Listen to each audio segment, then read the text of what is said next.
8, and we are in that book, so go ahead and turn there. And Proverbs, you'll be bouncing around a little bit, but the words will be on the screen to help you out. And it's always good, though, to see it in your own Bible.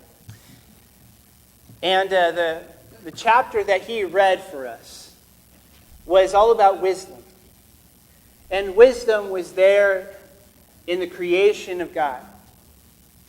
It was there, and another way you can say it is intelligence. Information existed before creation with God. And that ultimately, that wisdom personified was Jesus Christ.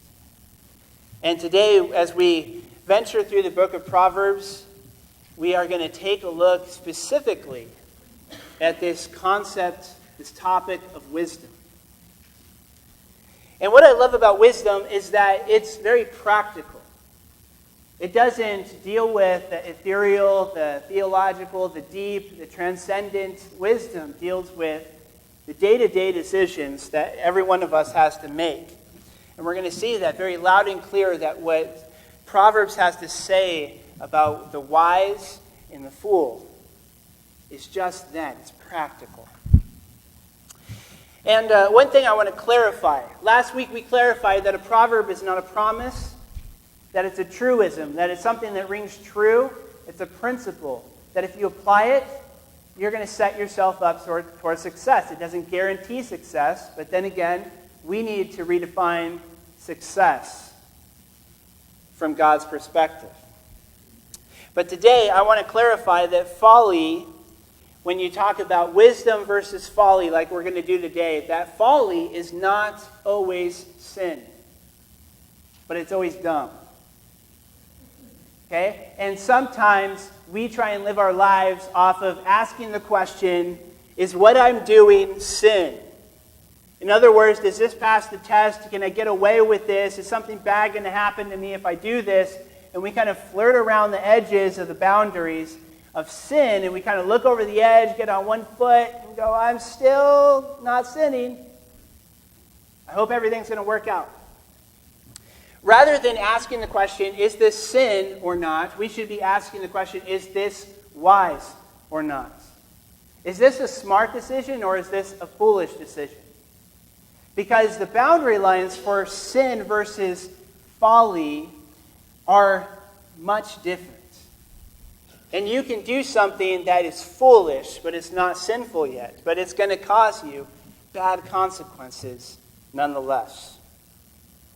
And so folly is not always sin, but it is always dumb. And we should let other people pay our dumb tax.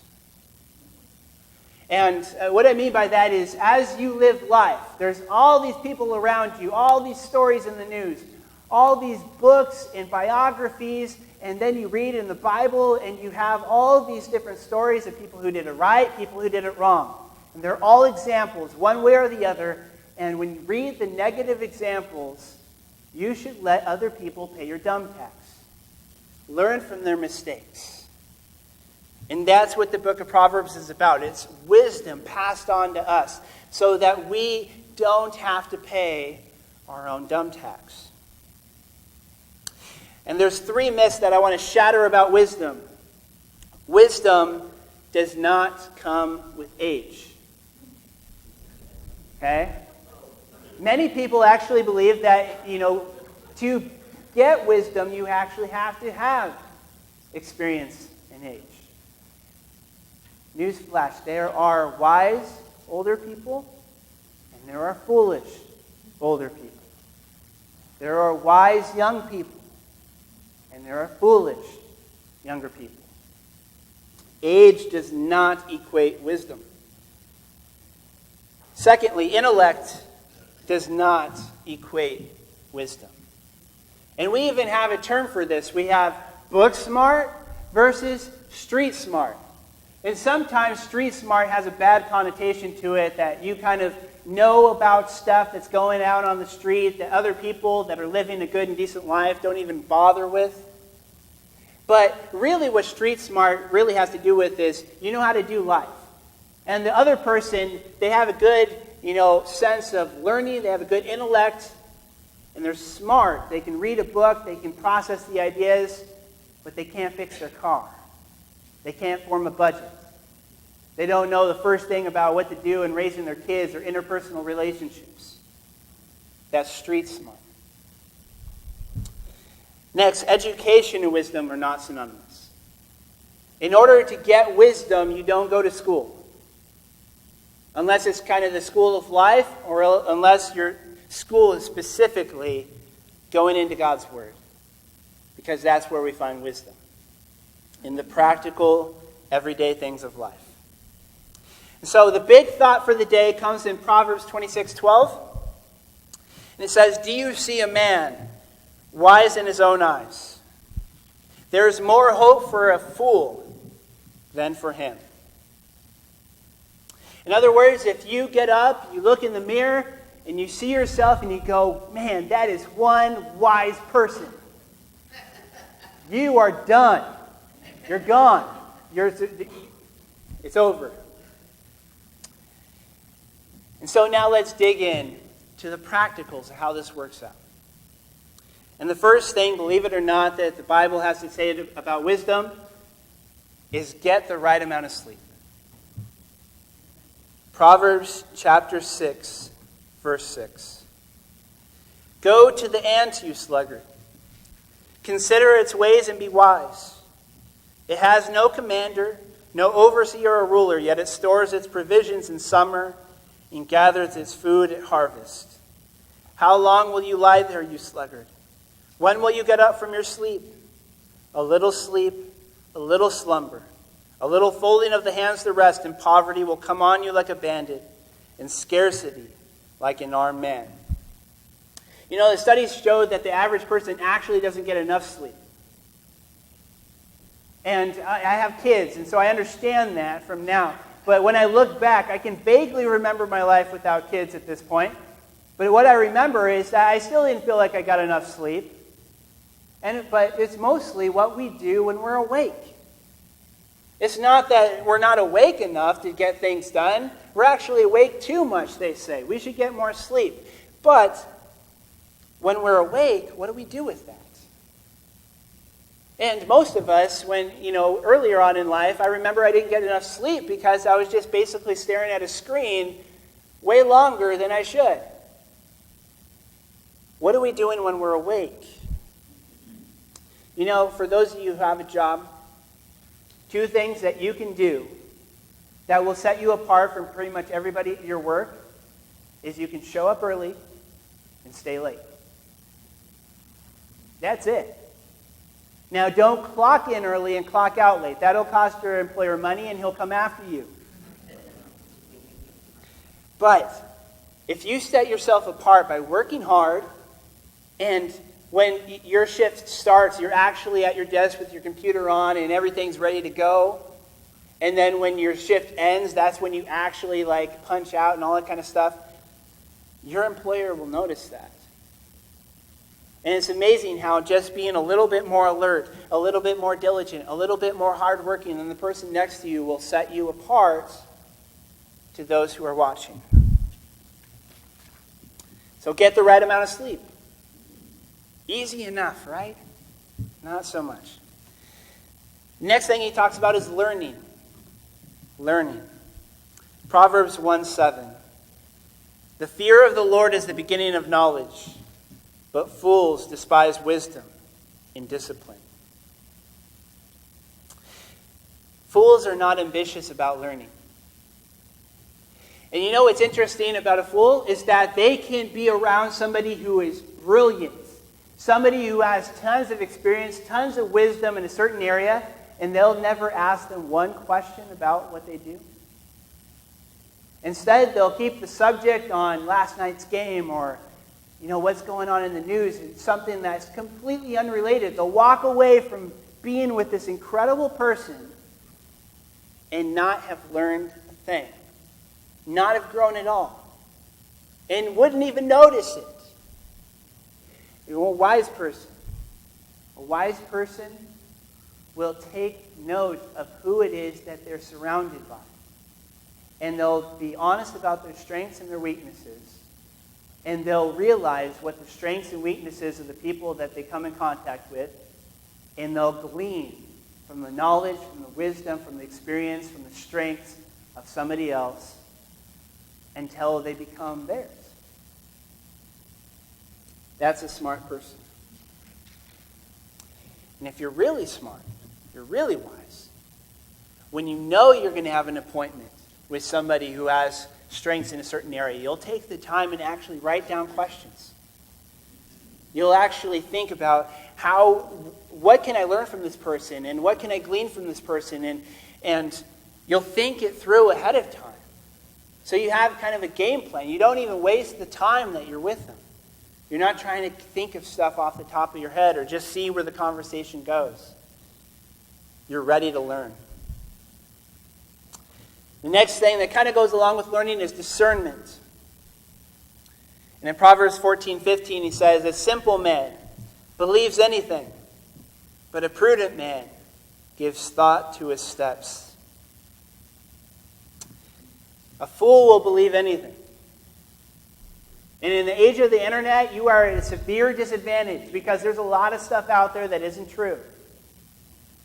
And you know what a fool does? A fool will see the ad on TV, and they'll get in their car, and then they'll go and they'll just believe the ad at face value, get in their car, go down, and buy the product. The wise person will do some investigation. The wise person was probably not even watching the commercial. The wise person, when they see something or they know that they need something, let's say you need a new car.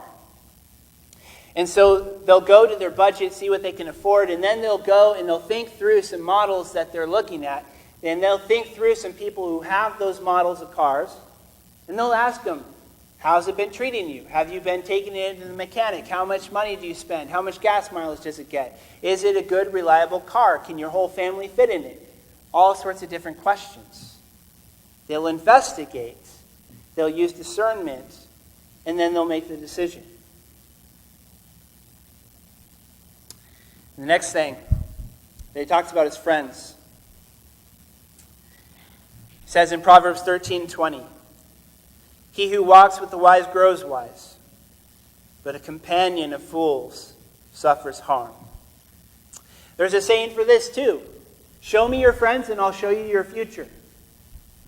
And you know, when they do the studies with teenagers, they find that actually it's not mom and dad that has the biggest influence on them.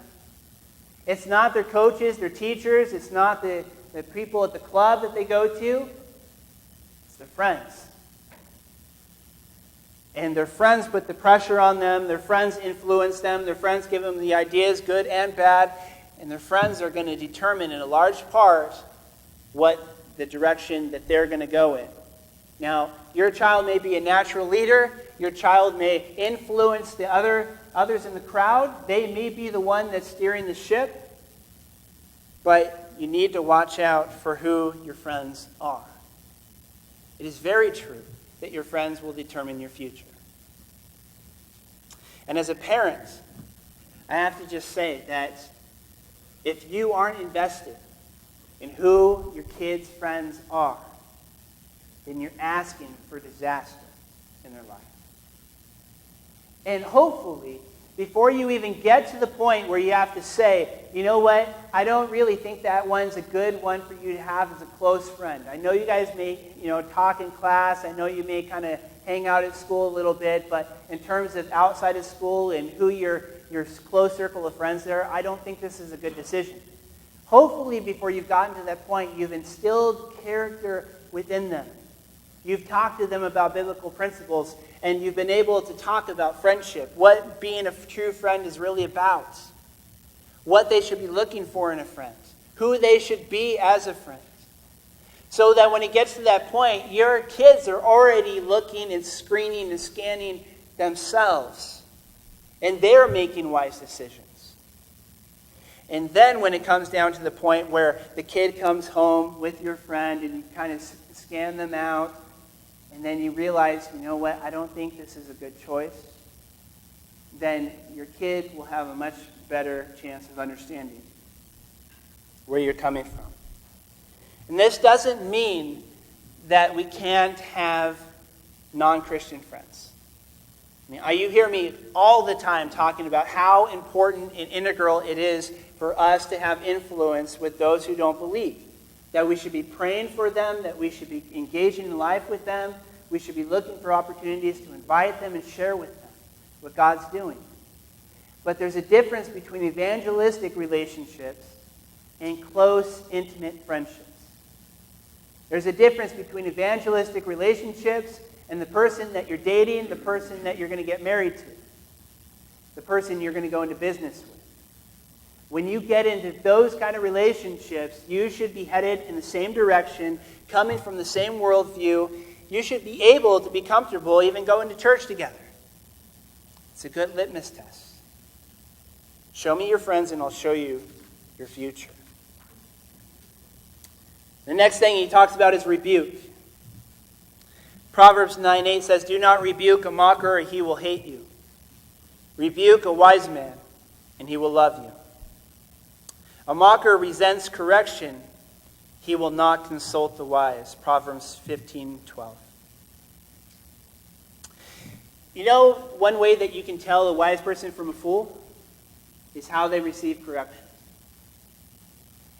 My kids were watching last night What's in the Bible 5.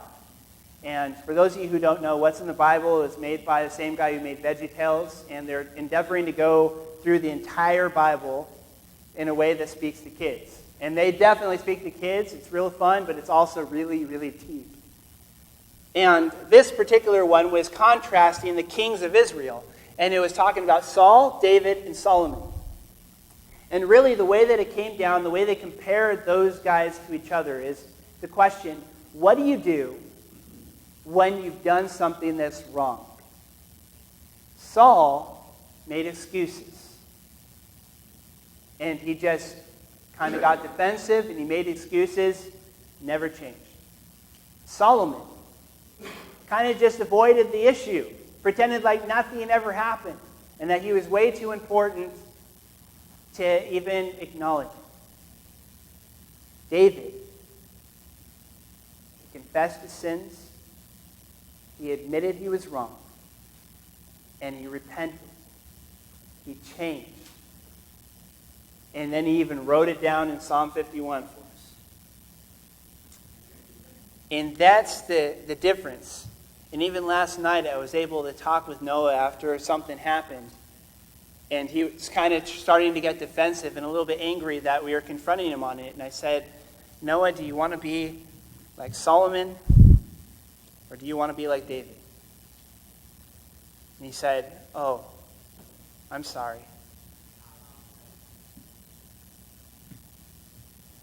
And you can tell the difference between a wise person and a fool when they're legitimately doing something wrong, when they've made a mistake, when they've been in the wrong.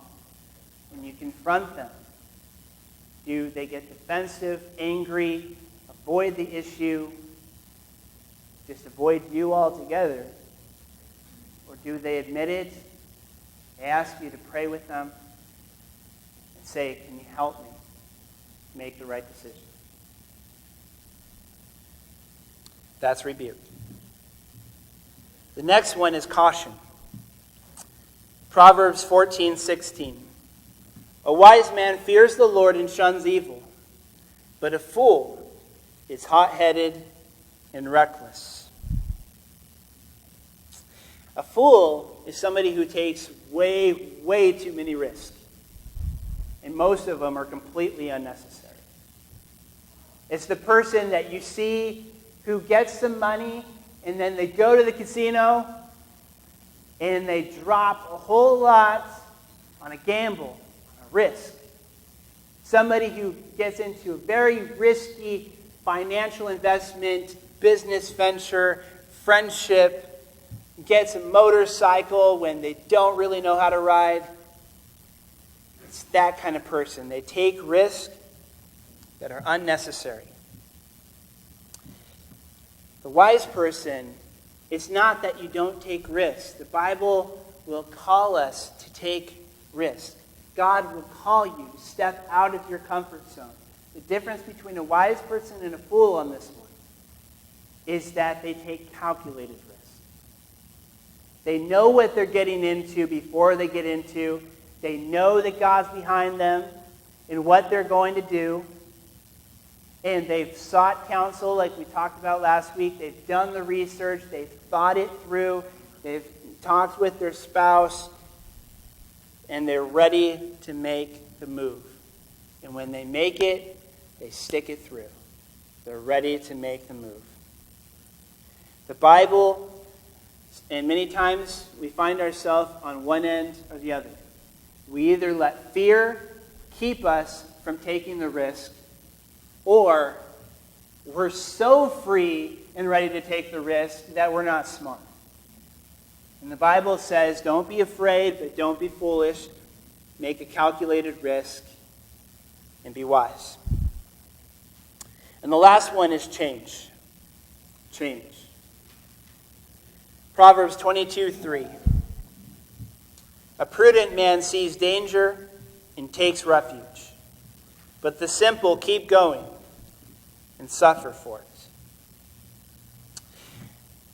This is kind of a picture that comes into my mind, is a guy who's sitting in his house and on the radio and on the TV and sirens are blaring, tornado warning, and you look outside his window and the tornado is about like 50 feet away and he's not going anywhere.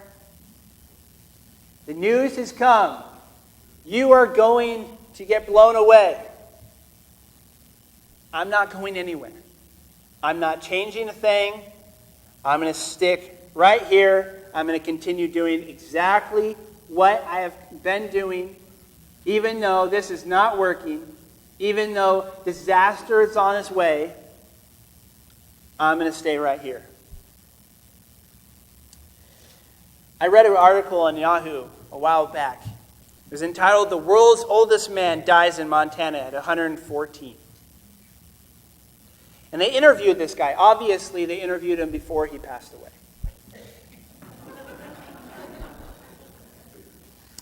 Just in case there was any questions. And they asked him, what would you say is the secret to your longevity? And his first answer, embrace change, even when the change slaps you in the face. And the reason why he said that, he goes on to say that change happens whether you like it or not.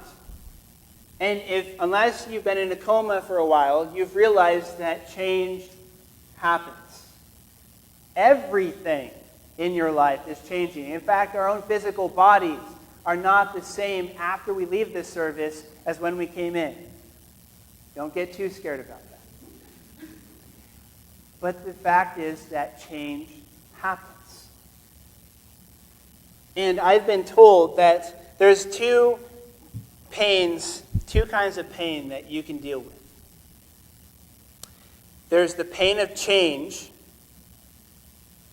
which is very abrupt, and it comes and you feel it. There's a loss that you deal with. But then there's also the pain of slow death. In slow death, you don't feel it as much. It's prolonged over time before you really sense that something's going to happen, but eventually it just ends in death. And there's two kinds of pain that you can experience. And the question is, are you willing to change? Are you willing to embrace the potential within the change? Are you willing to admit that what you've been doing is not quite right and embrace the change? Or are you going to be like the guy sitting in his house with the tornado 50 feet away? So we've covered a lot of ground, and wisdom is incredibly practical. And I would encourage all of you to show up on Wednesday night when we'll be talking about the questions on the back side of your outline, and we'll be thinking through and applying how do we get this into our life. As you go through that list, every one of you has areas that you're strong in and areas that you're weak in. Hopefully you don't look at that and go, oh my gosh, I am weak at all of this. But the idea is you pair a strong person with a weak person, and the weak person can become strong. And that same person who's strong is weak in another area, and they can pair up with somebody else. And you can glean from the wisdom and experience just like we were talking about today. So I'd encourage you to take the extra step to process this and get it from something you heard into your heart, into your life. So now,